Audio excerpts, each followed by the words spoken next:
Bonjour à tous et bienvenue dans la deuxième partie de ma rétrospective sur Code Lyoko. Aujourd'hui on s'attaque à la saison 2 et comme pour la première partie, on va essayer de savoir lequel des Lyoko guerriers a été le meilleur, le plus compétent de la saison. Alors juste un rapide retour sur la saison 1, j'avais trouvé que c'était plutôt mou, que les plans réutilisés ralentissaient particulièrement le rythme, on sentait par exemple que certaines intrigues étaient limitées par l'animation 3D, qui restait quand même pas terrible. Donc pour cette seconde saison, j'espère un peu voir briller Yumi. J'espère que le rythme sera meilleur et qu'on ait un peu plus de Lyoko en général. Au passage, j'ai hâte de voir ce qu'ils vont faire avec Alita maintenant qu'elle est dans le monde réel. Ne perdons pas plus de temps et passons tout de suite à notre premier épisode.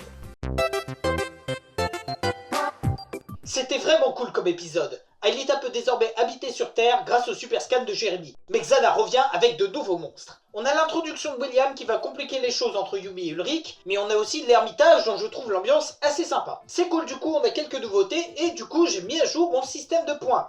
Par exemple, l'épisode commence sur la présentation des véhicules, ce qui est vraiment cool. Bref, à chaque fois que quelqu'un va créer les véhicules, plus 1, donc plus 1 pour Jérémy.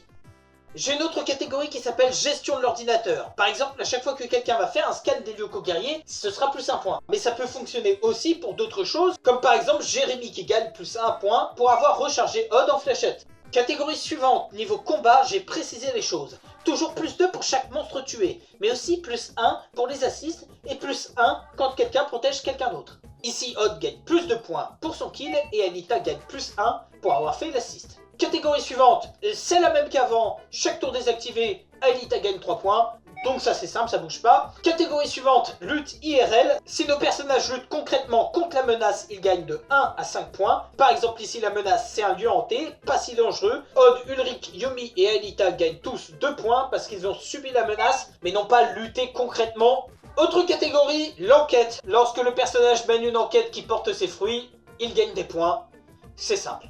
Dernière catégorie spécifique, tout ce qui mérite des points et qui est trop spécifique pour entrer dans les autres catégories. Odd gagne donc 1 point pour avoir détourné la tarentule d'Alita pendant qu'elle allait désactiver la tour. Très bon épisode, on passe tout de suite à l'épisode suivant.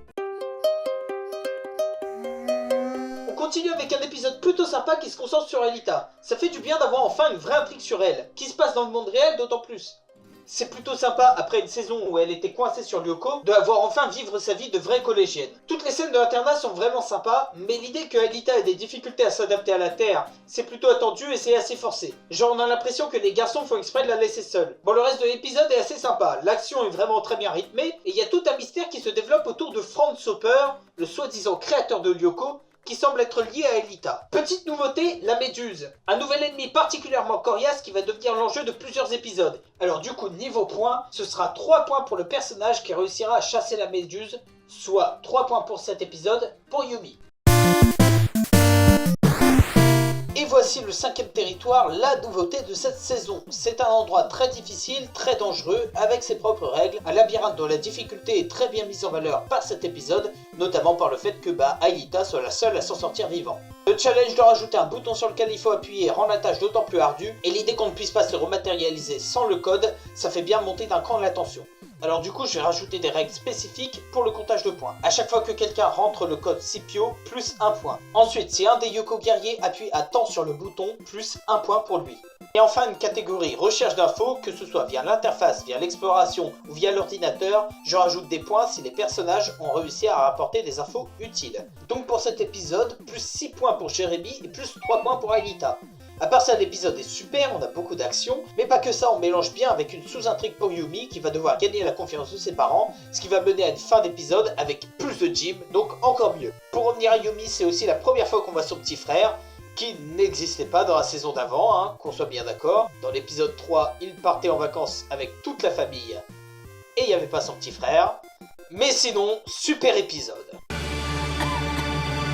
Oui, génial, on a réussi. Comment tu te sens? Oh, dis quelque chose. Quelque chose... Épisode plutôt malin, la boucle temporelle, c'est quelque chose d'assez classique comme scénario, mais vu qu'on a le retour dans le temps, fallait s'attendre à un scénario comme ça un jour ou un autre. Bon, l'épisode est super fun bien entendu, chaque jour est super bien exploité et on arrive à faire monter la tension malgré l'utilisation abusive du retour vers le passé. Et ce qui est bien avec cet épisode, c'est qu'il met en place que le retour dans le passé augmente la force de Xana. Donc ça rajoute de l'enjeu à la série tout entière. Xana qui prend le contrôle d'un être humain, ça va permettre par la suite de plus grande variété de scénarios. Par contre, si on peut utiliser le retour vers le passé n'importe quand, c'est à se demander pourquoi on ne l'utilise pas à chaque épisode dès que la difficulté devient trop grande. Parce que jusqu'ici, il me semblait que le retour vers le passé ne pouvait être enclenché qu'une fois la tour désactivée. Mais en fait, ça veut dire que depuis tout ce temps, il pouvait utiliser le retour vers le passé quand il voulait. Bon, je dois dire que cet épisode m'a pas beaucoup passionné. Tout le mystère autour d'Aelita, je m'en cogne. Si j'aime bien l'ambiance horreur de l'ermitage, je trouve que le traumatisme d'Aelita sert pas à grand chose. Surtout que c'est à peine le sujet de l'épisode. En vrai, ça devient un peu plus intéressant quand Xana prend le contrôle de Jérémie, mais en même temps, comme les personnages comprennent direct qu'il est possédé, il n'y a pas grand chose à en tirer. C'est la Saint-Valentin et Xana en profite pour tendre des pièges. C'est très juste comme épisode. On crée des tensions internes qu'il faut résoudre entre tous les personnages, Yumi et Ulrich et leur éternelle romance, qui se complique avec William et Sissi, Odd, Aelita, Jérémie. Tout ça, c'est très bien géré. Le fait que ce soit Aelita qui se fasse posséder fonctionne beaucoup mieux qu'avec Jérémie. On a une chorégraphie de combat beaucoup plus originale qui montre que le pouvoir de création d'Aelita peut se révéler assez puissant quand c'est utilisé contre les Yoko guerriers. Et la fin d'épisode basée sur la confiance entre Odd et Jérémie est une bonne conclusion à un épisode riche en intrigue. Donc c'est un épisode que je vous recommande, il fait partie des très bons. Aelita devient la nouvelle DJ de l'école et Xana a l'air d'être contre ça. D'ailleurs, je suis pratiquement sûr que la tête d'Aelita est trop grosse pour le casque et c'est pour ça qu'elle le tient comme ça. Honnêtement, le début de l'épisode est plutôt fun. Odd est toujours très drôle comme personnage et toute la partie entre Jérémie et Kiwi est super drôle. Mais je dois bien avouer que quand on est arrivé à la partie de Yoko, j'ai quand même perdu de l'intérêt pour l'épisode. Il n'y a pas beaucoup d'action et pas beaucoup d'enjeux. Le gros problème, je trouve, c'est que l'épisode devrait être centré sur Aelita. Visiblement, elle a un talent inné pour être DJ, mais une fois qu'elle se fait enlever, elle ne fait vraiment plus rien de l'épisode à part être victimisée. C'est assez relou en fait cette histoire de Méduse parce que Aelita se retrouve à chaque épisode à devoir être secourue et du coup elle ne raconte vraiment plus grand chose de l'épisode. Épisode génial, Yumi a été affecté par la méduse, il faut donc retourner dans le 5e territoire pour trouver le chaînon manquant de son ADN. D'un autre côté, Odd et Ulrich convainquent Sissi de se faire passer pour Yumi pour la photo de classe. Alors c'est un très bon épisode qui arrive parfaitement à mélanger humour et gravité entre l'intrigue Sissi et l'intrigue de Yumi. La scène dans la chambre de Yumi est absolument géniale, j'aime beaucoup comment Odd fait la garde, j'aime aussi que malgré ses bonnes intentions, Aelita fasse aussi une grosse erreur. Elle souhaite se sacrifier pour Yumi sans se rendre compte que c'est ce que veut Xana, donc plus 4 points pour la bonne intention, mais moins 3 points pour avoir ignoré les conseils de Jérémie. Un épisode très bien mené, on revoit en plus le 5e territoire, ça fait plaisir, je vous le recommande.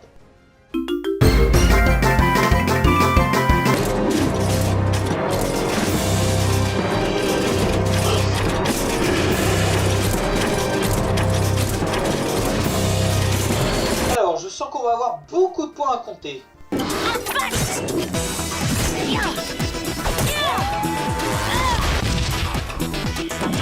Apparemment pour Yumi, Ulrich utilise le retour dans le temps sans demander aux autres. Il est donc banni du groupe et bien entendu une attaque massive de Xana se déclenche. Il va donc falloir tenir sans Ulrich. C'est un des épisodes qui a une menace bien imposante, que ce soit dans Lyoko ou dans la vie réelle. Le Nicolas possédé tape des esquives et des mouvements dignes de Spider-Man. Mais bien sûr c'est le nombre abusé de crabes sur lequel je vais plus me concentrer.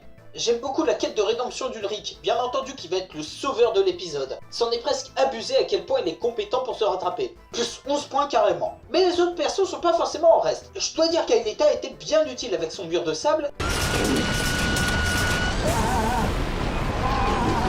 Ça ne le retardera pas très longtemps.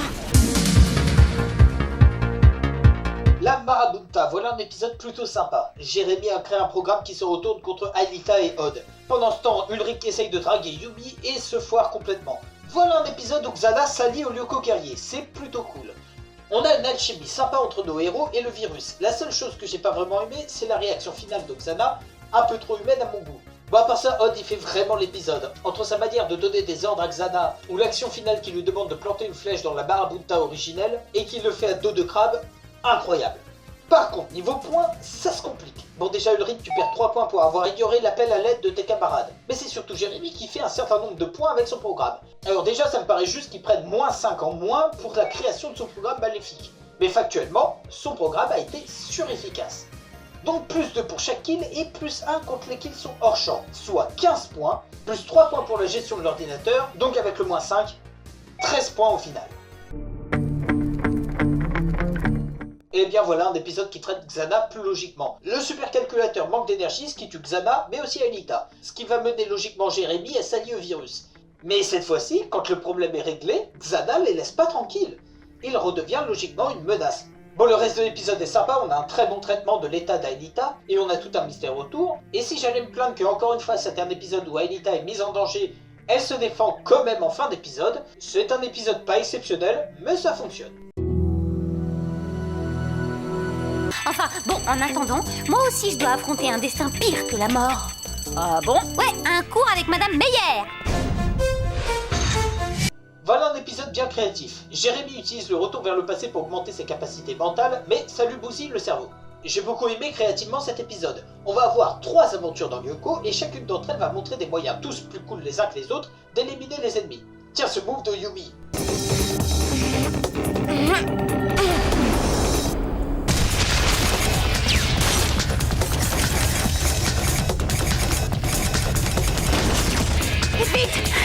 C'est plus 11 points. Visuellement, j'aime aussi beaucoup comment est représentée la dégénérescence du cerveau de Jérémy. C'est très sombre et violent. J'ai bien aimé le fait aussi que tout le monde serve à quelque chose, même Aelita. Ça se ressent aussi avec les points. Bon, plus 5 pour Jérémy, c'est pas beaucoup, mais plus 12 pour Aelita, plus 13 pour Ulrich, plus 15 pour Odd, plus 19 pour Yumi. J'ai jamais vu autant de points dans un seul épisode. Bon, en dehors de ça, je trouve l'histoire pas mal du tout. J'aime bien le fait qu'on mette en parallèle le fait que Jérémy soit épuisé et que Xana ne se repose jamais. Bref, un des tout meilleurs épisodes. Jim, notre professeur de sport, sera à votre entière disposition. Caporal Jim Morales, 7ème bataillon du génie, classe 92, 12, à vos ordres. Bien, repos. Pour un épisode qui partait encore sur du Yumi et Ulrich, il s'est avéré plutôt génial. De l'action incroyable, l'attaque de Xana pour une fois c'est pas une possession de personnage, c'est une attaque à l'ancienne mais beaucoup plus vénère et c'est super cool. L'affrontement de crabes dans le monde réel c'est vraiment jouissif, les décors sont utilisés à merveille comme avec cette poursuite entre Odd et le crabe dans une cage ascenseur. On a William aussi, qui est bien sympa et bien utile. Et vraiment, Ulrich est un sacré connard avec lui. Genre comment ça tu as hésité à le sauver? T'es censé être un héros Ulrich. Bon mais surtout, Aelita seule dans Lyoko, c'est incroyable. Elle fait absolument tout. C'est assez cool de la voir faire quelque chose d'utile et d'impressionnant. Et on a vraiment marre de devoir la sauver de la moitié des épisodes. Enfin on la voit un peu kiffer sa vie sur Lyoko. Alors clairement elle explose le record de points qu'avait fait Yumi. 24 points pour Aelita.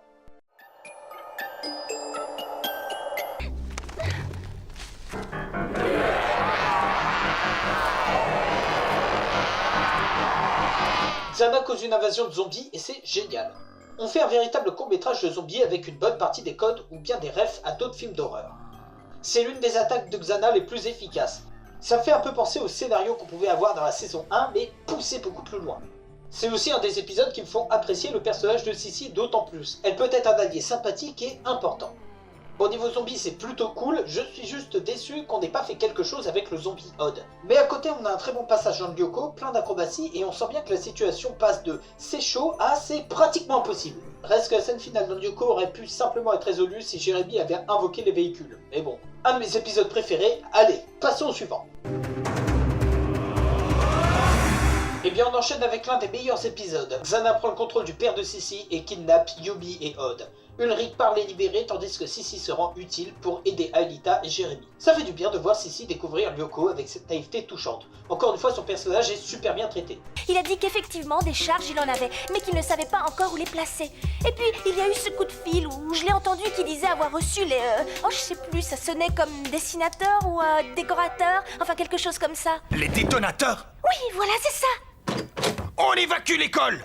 On a pas mal d'éléments qui fonctionnent bien. La bombe de Jérémy que Ulrich va utiliser, c'est un moyen original de se débarrasser de la menace. La scène sur les quais est vraiment très bien maîtrisée.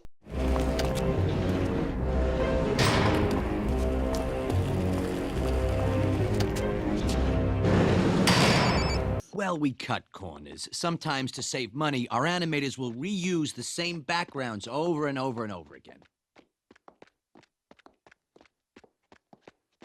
La menace est bonne et on révolutionne la formule en créant une prise d'otage. Delmas est vraiment montré comme étant menaçant, je trouve surtout qu'on a une très bonne narration visuelle, comme là.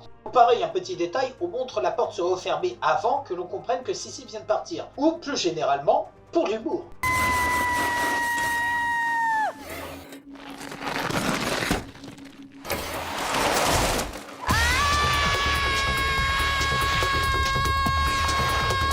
Bref, un super épisode qui raconte très bien son histoire.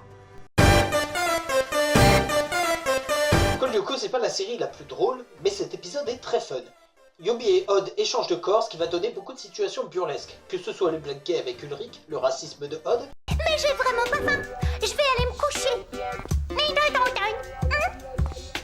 Mais qu'est-ce qui lui prend? Elle nous parle chinois maintenant? Ou juste les gags visuels nombreux. Encore une fois, l'animation fonctionne bien pour montrer les réactions d'un personnage dans le corps d'un autre. Que ce soit Odd dans le corps de Yumi ou vice versa. C'est cool aussi de voir les personnages en difficulté à cause de ça. Après, j'ai pas grand chose d'autre à dire sur cet épisode, mais c'est l'un des meilleurs de la saison. Eh bien, c'était pas terrible. Ça faisait longtemps qu'on n'avait pas eu un mauvais épisode. C'est le même épisode que celui de la Saint-Valentin, mais en un peu plus absurde. Xana utilise un clown polymorphe pour embrasser tout le monde, ce qui crée des jalousies. Et ça prend genre beaucoup trop longtemps au héros de soupçonner que Xana pourrait être derrière tout ça. Alors que la situation est quand même bien absurde. Bon, après ça peut donner quand même quelques interactions sympas, mais en fait c'est surtout la partie de Lyoko qui est inintéressante au possible. Ça traîne en longueur, le combat est vraiment ultra classique, ultra mou, des plans réutilisés en veux-tu en voilà, on revoit même notre ami la Méduse qui capture encore une fois Aelita, mais surtout ça n'a aucun rapport avec le reste de l'épisode. Vraiment le problème de jalousie est réglé à la moitié de l'épisode, donc bah Osef.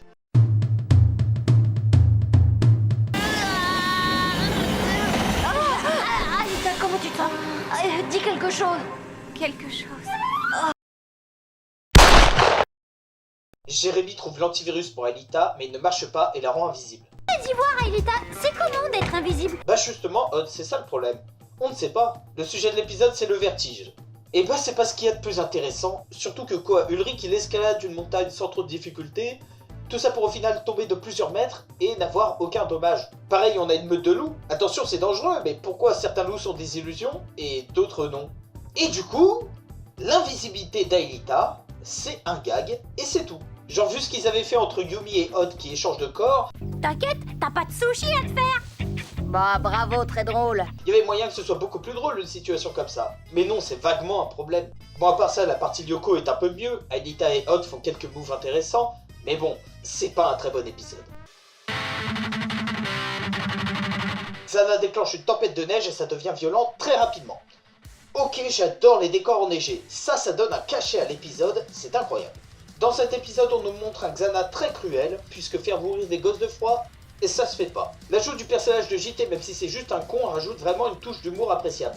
La partie de Lyoko est pas mal, Aelita en solo ça fait toujours plaisir, et l'ajout de Manta en dehors du 5ème territoire rend vraiment le combat plus original et surprenant. Donc un épisode avec une touche d'originalité qui en fait un épisode unique et plutôt cool.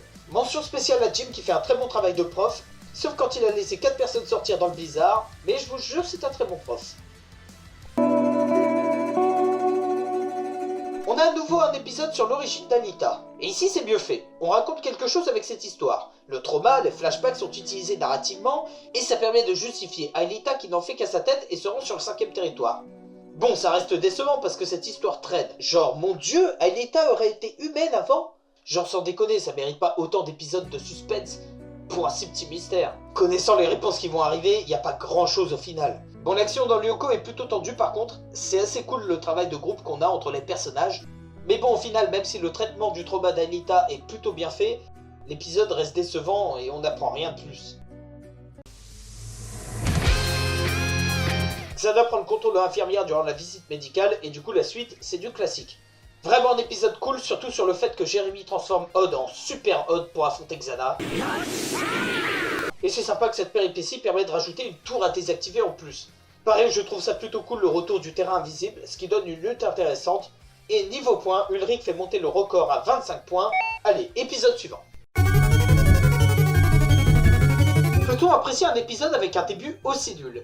Sissi fait un rituel pour invoquer les fantômes, et Xana se pointe, et on est censé croire que c'est pas Xana, mais un fantôme. Non, je vais pas rentrer dans ton jeu, l'épisode. J'aime bien la forme du spectre, mais sinon, il se passe absolument rien de l'épisode. S'il y a bien une scène qui se passe dans le 5e territoire, Yumi et Aelita ont pas réussi à activer la clé à temps, elles se retrouvent sans Jérémie pour les guider, et sont bloquées dans une pièce. La manière dont les filles se sortent de la situation est plutôt sympa, mais à part ça, l'épisode est vraiment facile. Genre à la fin, Aelita se retrouve seule sur le 5e territoire, une tour est activée, Jérémie et Ulrich sont bloqués avec Xana, Hot prend l'ordinateur, la tension est à son comble, et c'est réglé ultra facilement. Comme si en fait on n'avait pas eu le temps de terminer l'épisode. C'est dommage parce que dans cette saison, la plupart des épisodes sont très bons sur ce point. Parce que dans cette saison, la menace de Xana dans le monde réel est très souvent très bien maîtrisée. Mais là, avec une intro comme ça, la menace de Xana, elle fonctionne pas très bien.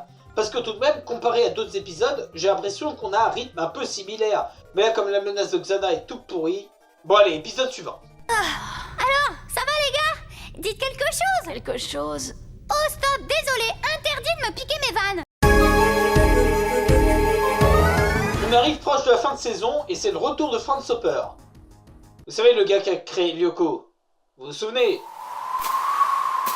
Bon bref, on s'en fiche. En tout cas, il est super compétent comparé à Jérémie. Il programme des armes de fou au Lyoko guerrier. Il désactive des tours en restant dans son siège. Bon, c'est Xana en fait. C'est Xana qui l'a créé. Il sépare les Lyoko guerriers de Jérémie, mais celui-ci découvre le plot twist et le piège avec une fausse Aelita. C'est un épisode correct, mais ça aurait pu être vraiment un épisode incroyable si on avait pu véritablement croire que c'est vraiment Franz Hopper. Parce que bon, il a même pas une backstory pour essayer d'être crédible. Mais bon, il y a quand même des choses cool dans cet épisode. Le Lyoko guerrier qui se bat sans armes, c'est sympa. Le piège de Jérémie est intelligent. Et Aelita qui désactive une tour en sautant sur une manta, c'est super. Bon, niveau point, on a quelques particularités. Bon, moins 2 à tous les Lyoko guerriers qui ont cru à un piège aussi évident. Pour avoir fait une élimination sans utiliser d'armes, plus 3 pour Ulrich. Plus 5 pour Jérémie pour avoir trompé Aelita. Plus 5 pour Jérémie d'avoir trompé Xana. Et plus 3 pour Aelita pour avoir contrôlé son double. On continue sur la trame de Franz Hopper, cette fois il possède Sissi pour entrer en communication avec Jérémie, mais bien sûr Xana va compliquer les choses. Le plus intéressant dans cet épisode, c'est qu'il faut à la fois défendre une tour et désactiver une autre par la même occasion. À part ça, j'aime bien aussi le fait que le début de l'épisode soit assez posé, et que l'arrivée de Franz Hopper se fasse dans une scène assez fun, ce qui donne un côté inattendu à la scène. Bref, l'épisode nous laisse un plot twist sur le message de Franz. Voyons voir ce qu'il voulait dire.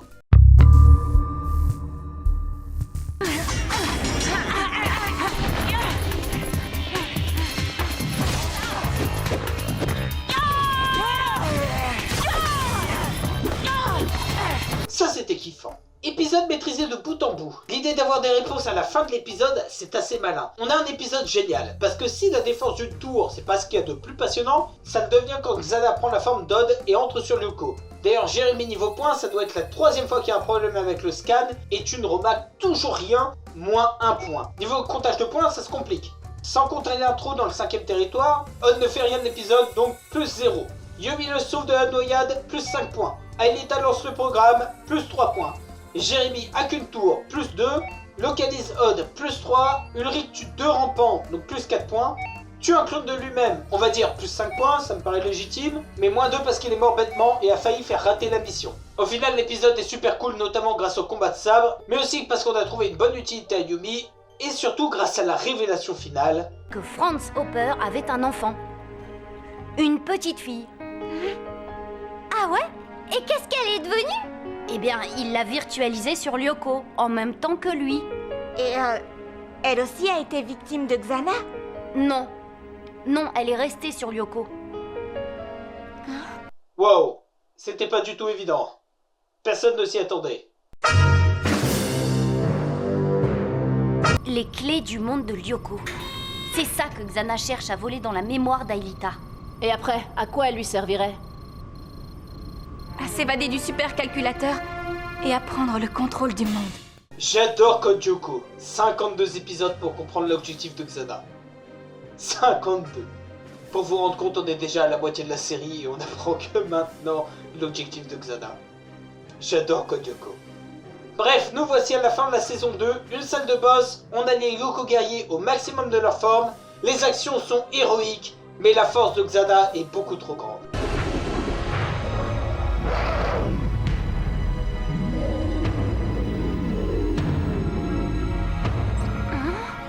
Mais qu'est-ce qui se passe? Il se passe que Xana a eu ce qu'il voulait. Ça y est, il a enfin les clés de Lyoko. Il va pouvoir s'évader du supercalculateur. Oh!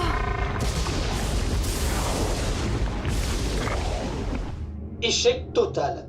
Super bien mise en scène, la sortie de Xana du supercalculateur est grandiose, tout comme le combat qui s'y passe. Et en parallèle, on a l'histoire d'Aelita qui est touchante. Franchement, un final de saison incroyable. Alors là, on a aussi une question. Théoriquement, chaque Lyoko guerrier devrait obtenir un certain nombre de points pour leurs actions. Mais factuellement, la mission a échoué. Alors vraiment, les kills de monstres n'ont pas servi à la victoire. Donc, pour cet épisode, 0 point pour tout le monde. Attention, je trouve ça génial qu'on termine sur une défaite, mais factuellement pour cet épisode, ça n'a servi à rien de tuer ces monstres. Les Lyoko guerriers ont perdu. Bon, la fin de saison, je l'aime bien, mais il y a tout de même un petit détail qui me gêne. C'est le fait que pendant toute la saison, Jérémy cherche un antivirus pour Aelita. Il découvre à la fin de la saison que c'est pas un virus, mais que Xana possède un morceau de mémoire qui manque à Aelita. Et dans ce dernier épisode, on récupère ce morceau de mémoire, mais c'est grâce à Franz Hopper, pas grâce à Jérémy. Donc il s'est embêté pendant toute une saison, pour au final pas grand chose. Franz Hopper, il arrive comme un Deus Ex Machina. Ça réduit le mérite de Jérémy. Allez, on va quand même lui donner 3 points pour avoir localisé la mémoire d'Aelita. Je donne aussi 3 points pour Aelita pour avoir voulu sacrifier sa vie pour battre Xana. Le geste est beau. Mais bon, maintenant, c'est trop tard, Xana est dans le réseau, ça va poser de nouveaux problèmes. Mais ça, on verra dans la prochaine saison.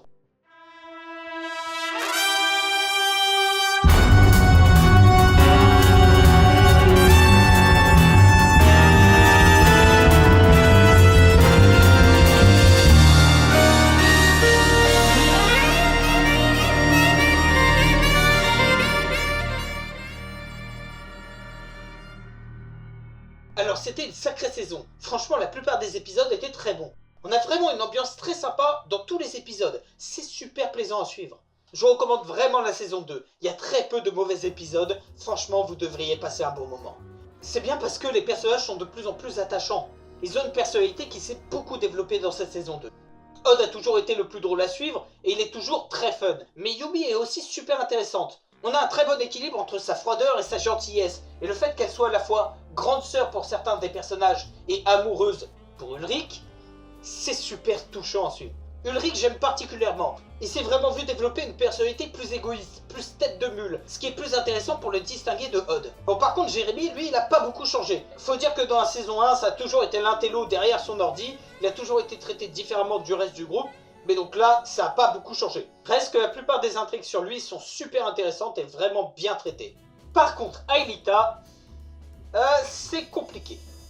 Dans la saison 1, elle a toujours été secondaire, mais les scénaristes en avaient conscience et forcé pour l'intégrer au scénario. Ici, dans la saison 2, elle n'a pas forcément plus d'importance, alors qu'elle appartient maintenant au monde réel. Il y a certains épisodes, elle désactive une tour et c'est tout. Dans mon système de points, c'est la seule à avoir gagné 0 points sur un épisode. Et un autre problème, c'est que les épisodes concentrés sur elle, ils vont souvent s'interrompre pour avoir une intrigue avec la méduse. Ce qui fait que quand ton personnage est paralysé, ça le développe pas beaucoup. Bon, il y a certaines intrigues qui sont pas mal, mais souvent c'est un peu plus lié à Lyoko que lié à Aelita elle-même.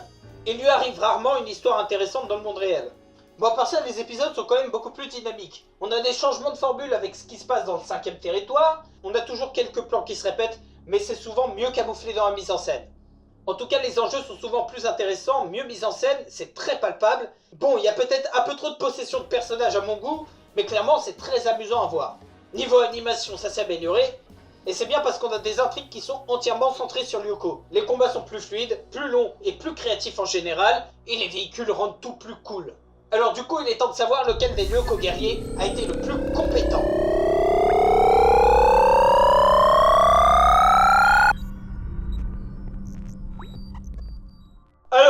Alors, c'est beaucoup plus de points.